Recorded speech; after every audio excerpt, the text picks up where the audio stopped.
ఇది కాకోకుండా మరొక అంశాన్ని ఇక్కడ మీ ద్వారా ప్రజలకు చెప్పాలని అనుకుంటున్నాను. అది ఏమిటంటే ఫామ్ 20 అంటే ఏ అసెంబ్లీలో ఎంత పోలైంది, ఎవరెవరికి ఎంత పడ్డాయి, ఈవెంట్స్కి ఎంత పడ్డాయి, వైసీపీకి ఎంత పడ్డాయి, తెలుగుదేశానికి ఎంత పడ్డాయి, ఇతర పార్టీలకి ఎంత పడ్డాయి, నోటాకి ఎంత పడ్డాయి, మొత్తం అంతా రావాలి. That is called form 20. అది చిత్రమైన విషయం ఏంటంటే ఈ రోజు వరకు ప్రకటించలేదు. ఇది చాలా అన్యూజువల్ థింగ్. ఈ రోజు వరకు కూడా ఎలక్షన్ జరిగి ఎన్ని రోజులు అవుతుందో చూడండి. ఈ రోజు వరకు కూడా ఏ నియోజకవర్గంలో ఎన్ని ఓట్లు పోలయ్యాయి, ఎంత కౌంటింగ్ జరిగింది, ఎవరు ఏ అభ్యర్థికి ఎంత వచ్చింది అనేది ఇంతవరకు కూడా ప్రకటించకపోవటం అనేది అసాధారణమైన చర్య. ఇంతకుముందు ఎప్పుడు ఎన్నికల కమిషన్లో ఇంతకుముందు ఇంత డిలే జరగలేదు. ఇంతకు డిలే జరుగుతూ ఉంది. ఈ ఫిగర్స్ అన్ని ఎందుకు తేడాలు వస్తున్నాయి? ఫైనల్ ఫిగర్కి కౌంటింగ్ ఫిగర్కి ఎందుకు తేడా వచ్చింది? ఈ రోజున మళ్ళా ఫామ్ 20 ప్రకటించేది దీనికి మ్యాచ్ అవుతుందా లేదా? ఎందుకు ప్రకటించలేదంటే రిటర్నింగ్ ఆఫీసర్ దగ్గర నుంచి రాలేదంటున్నారు. What is this? Returning officers ఎవరు? ఎలక్షన్ కమిషన్లో భాగమే కదా. ఎందుకంటే మేము అడగలేదులే, వాళ్ళు చెప్పారు రిటర్నింగ్ ఆఫీసర్ నుంచి రాలేదని చాలా పత్రికల్లో వచ్చాయి. ఇది చాలా దురదృష్టకరమైనటువంటి పరిణామం.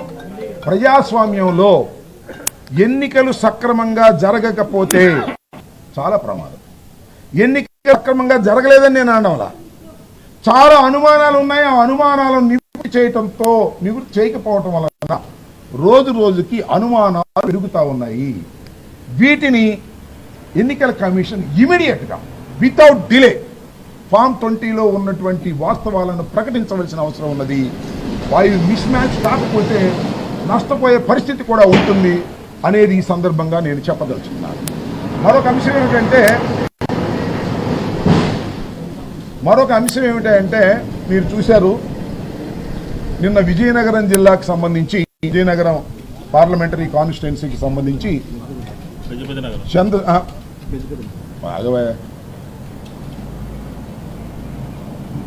విజయనగరం పార్లమెంటుకు సంబంధించి మన చంద్రశేఖర్ మాజీ ఎంపీ ఆయన ఒక అన్యూజువల్ థింగ్ని చూశారు.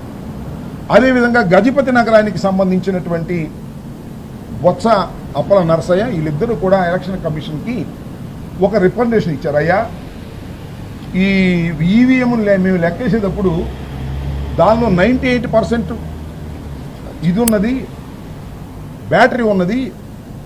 ఒకసారి ఉదయం నుంచి సాయంత్రం దాకా ఆ ఈవీఎంను ఉపయోగించిన తర్వాత దాన్ని తీసుకెళ్ళి సుమారుగా ఒక నెల రోజులో, 15 రోజుల్లో, 20 రోజుల్లో మీరు గోడౌన్లో పెట్టిన తర్వాత అది లెక్కేయడానికి తీసుకున్నప్పుడు 99% ఎందుకు ఉంటుంది?